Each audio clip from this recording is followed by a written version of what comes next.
শুভ সকাল বন্ধুরা, আজ আমি তোমাদের সাথে শেয়ার করব কুমড়ো শাক চিংড়ি পোস্ত। 3টে কুমড়ো শাকের ডগা নিয়েছি, শাকগুলোকে ভালো করে বেছে নিয়েছি, ছোট ছোট করে চিড়ে নিয়েছি, ডাঁটাগুলোকেও ছোট ছোট করে কেটে নিয়েছি। 400 গ্রাম মতো চিংড়ি মাছ পরিষ্কার করে বেছে ধুয়ে নুন হলুদ মেখে নিয়েছি। কড়াতে সর্ষের তেল গরম করে মাছগুলোকে উল্টে পাল্টে ভেজে তুলে নিয়েছি। বেশি সেদ্ধ করলে চিংড়ি মাছ শক্ত হয়ে যায়, তাই অল্প সময় ভেজে তুলে নিলাম।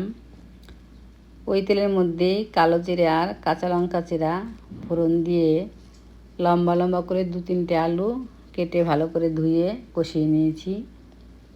কষানো হয়ে এলে পরিমাণ মতন নুন হলুদ দিয়েও অল্প কষিয়ে নিয়ে পরিমাণ মতন গরম জল দিয়ে ফুটতে দিয়েছি। ঢাকা দিয়ে কিছুক্ষণ রান্না করে নিয়েছি। 2-3 টেবিল চামচ পোস্ত মিক্সার জারে গুঁড়ো করে নিয়েছি। পরিমাণ মতন নুনও দিয়ে দিয়েছি। শাকটাকেও দিয়ে দিয়েছি।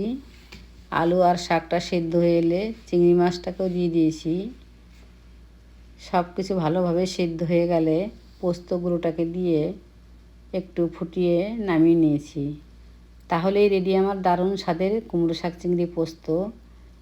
এই রেসিপিটা থাকলে গরম ভাতে আর কিচ্ছু লাগবে না, জাস্ট জমে যাবে। তোমরা সবাই ট্রাই করো, আর ভালো লাগলে আমাকে কমেন্ট করে জানিও।